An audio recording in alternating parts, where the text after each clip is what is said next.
Perselisihan antara dua suku Madura dan Betawi menjadi pemicu perselisihan yang pernah terjadi pada awal pekan lalu. Tepatnya, tanggal 15 Juli 2002 menjadi hari yang tak terlupakan bagi warga kawasan Cakung, Jakarta Timur. Betapa tidak, saat itu masyarakat setempat sedang diguncang dengan kekerasan adu mulut antara dua suku, Madura dan Betawi. Suasana di kawasan Cakung mencekam. Wilayah ini sepertinya dipenuhi wajah-wajah bengis dan penuh api dendam. Tiap kelompok mengeluarkan berbagai senjata tajam yang berbeda. Perselisihan ini bermula di daerah Sukapura, dekat Cakung. Perselisihan itu terjadi antara sesama preman. Kabar yang berkembang dengan versi berbeda yang menyerukan solidaritas etnis antara kedua kelompok. Alhasil, pertempuran mencapai kawasan Jalan Tipar di Cakung dengan kekuatan yang lebih besar. Dan banyak korban yang tidak bisa dihindari. Seorang warga desa Cakung Barat bernama Romli tewas mengenaskan saat dalam kerusuhan tersebut. Tercatat ada 5 warga sekitar mengalami luka berat. Dalam situasi kritis tersebut, ratusan aparat kepolisian Metro Jaya langsung diterjunkan. Setidaknya, 3 unit setingkat perusahaan dikerahkan untuk menyelidiki situasi tersebut. Bahkan, Kapolda Metro Jaya Makbul Padmanegara langsung mendatangi lokasi kejadian.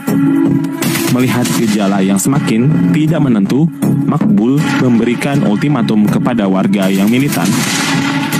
Jika mereka tidak segera meletakkan senjata dan menghentikan perkelahian, polisi tak segan akan menembak mereka di tempat. Ultimatum ini cukup efektif sehingga ketegangan sedikit mereda. Namun, saat suasana mulai tenang di kawasan Cakung, suasana mulai memanas di Jalan Plingiling. Kerusuhan di kawasan ini dipicu oleh perusakan mobil rempuk FBR Fadloli L. Munir, Ketua Forum Betawi. Menurut Kapolres Metro Jakarta Timur, Idrus Gasingu, kerusuhan terjadi setelah warga Madura yang pulang dari pabrik di Buaran. Pelemparan terjadi tepat di depan gardu induk FBR. Kemudian, mereka turun dan mengejar. Tim FBR menginformasikan kepada Haji Fadl yang saat itu berada di Tipar. Dia pergi ke Mil.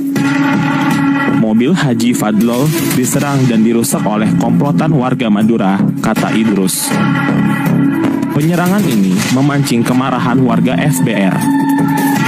Bahkan, saat masa FBR bertambah, mereka menghalangi jalan. Mendapat informasi tersebut, polisi yang baru mengamankan kawasan Tipar langsung bergerak ke lokasi untuk mengamankan situasi. Peringatan serupa juga dikeluarkan untuk penyelesaian perselisihan di Tipar. Masa yang berkonflik diberi waktu 10 menit untuk meninggalkan tempat. Pasukan tidak mau meninggalkan tempat dalam batas waktu yang ditentukan. Polisi juga membeberkan peringatannya. Polisi anti huru-hara segera memaksa massa untuk bubar dan meminta mereka kembali ke tempat masing-masing. Namun, ada masyarakat yang tidak patuh sehingga polisi harus bertindak tegas dengan melepaskan tembakan peringatan ke udara. Sore harinya polisi tetap berada di sana untuk memantau situasi untuk mengamankan situasi dan mencegah kerusuhan lebih lanjut. Mereka pun berdebat mengenai penyebab terjadinya bentrokan antar suku. Konflik ini kemungkinan merupakan akumulasi rasa frustrasi sekelompok masyarakat lokal terhadap pendatang. Menurut FKMM Muhammad Rawi, pembina Forum Komunikasi Masyarakat Madura, konflik etnis yang terjadi di Jakarta akhir-akhir ini sebagian besar disebabkan oleh kecemburuan sosial dan persaingan dalam kegiatan ekonomi.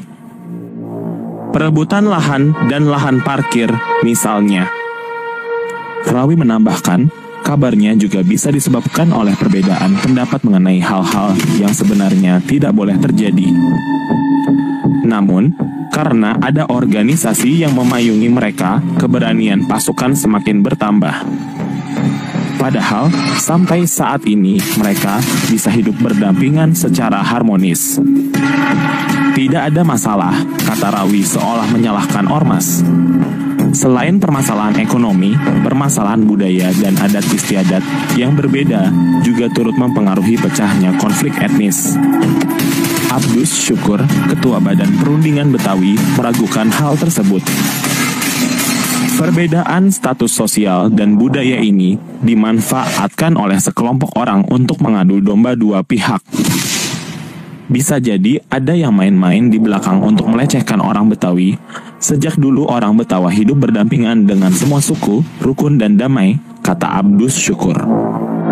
Tuduhan kecemburuan sosial dan Sekda Ketua FBR Lutfi Hakim membantah persaingan aktivitas ekonomi sebagai biang konflik. Ia menegaskan, para taruhan tidak membenci suku lain karena keberhasilannya. Menurut Lutfi, konflik etnis di Pilingan berbeda dengan konflik etnis yang terjadi di Sukapura hingga Tipar. Konflik Pilingan dipicu oleh sekelompok pendatang yang menyerang Fadloli, Ketua FBR, tanpa mengetahui alasannya. Kejadian ini disebabkan oleh sekelompok warga Madura yang menyerang Pak Kiai. Tidak ada kaitannya dengan persoalan Sukapura dan Tipar, kata Lutfi. Menurut tokoh lingkungan setempat, hal itu selalu ada. Beberapa kecurigaan tentang orang-orang Madura. Peristiwa tertentu, misalnya pencurian. Menurut Nidun, Ketua RT 03 Pedangan, warga kerap melihat maling lari ke lapangan yang berdekatan dengan kompleks perumahan banyak warga Madura. Banyak yang bilang pencurinya dari suku ini, tapi kami tidak bisa bilang orang Madura. Hanya masyarakat di sini saja yang khawatir, jelas Nidun. Khalil Sudo, Direktur Forum Komunikasi Masyarakat Madura, mengatakan bahwa orang Madura belum menyerang masyarakat Betawi. Khalil sebenarnya mencurigai ada beberapa ormas yang sengaja mengganggu ketentraman masyarakat Madura. Rakyat Madura selalu dipojokkan. Setiap membela rakyat, rakyat Madura diejek. Setiap ada masalah kecil, kami yang disalahkan. Tapi selama ini, saya menghimbau agar rakyat Madura tidak memprovokasi dan menyerang, kata Khalil. Sebaliknya, Direktur Utama Perusahaan FBR Fadloli tidak sependapat. Walaupun saya ditindas oleh Madura, saya membuka pintu maaf untuk menciptakan keamanan di ibu kota. Oleh karena itu, saya segera turun ke lapisan masyarakat bawah untuk menangkan perasaan pasukan Betawi agar senjata dan tidak dilakukan. Menggunakan kata-kata yang dapat meresahkan orang lain secara damai. Selain menganggap peristiwa Tipar sebagai bencana yang tidak diinginkan oleh pihak-pihak yang bertikai, mereka juga menyayangkan peristiwa yang diberi nama Senin Kelabu. Selain itu, konflik etnis juga muncul di wilayah tempat tinggal kedua kelompok tersebut selama bertahun-tahun. Oleh karena itu, para pemimpin berjanji akan menjaga kehidupan yang rukun dan damai tanpa saling mengganggu.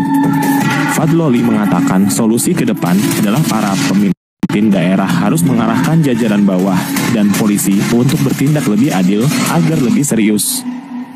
Insiden bisa tidak akan terjadi lagi. Berbeda dengan Fadloli yang terkesan tidak senang dengan tindakan polisi. Masyarakat Madura sangat mendukung tindakan tegas polisi terhadap pelaku penyerangan. Kami selalu mendukung tindakan tegas aparat keamanan. Bahkan, kami dengan senang hati memberikan pidananya jika ada jaminan tidak mendiskreditkan keluarga Madura, kata Muhammad Rawi. Konflik antar suku di wilayah Cakung sudah berlangsung lama.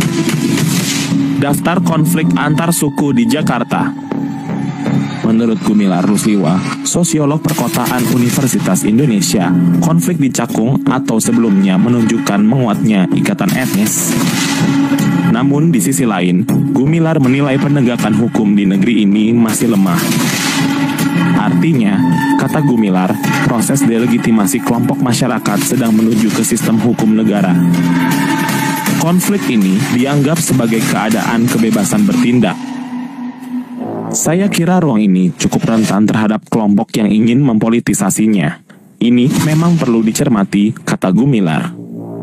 Dan polisi harus lebih meningkatkan keamanan.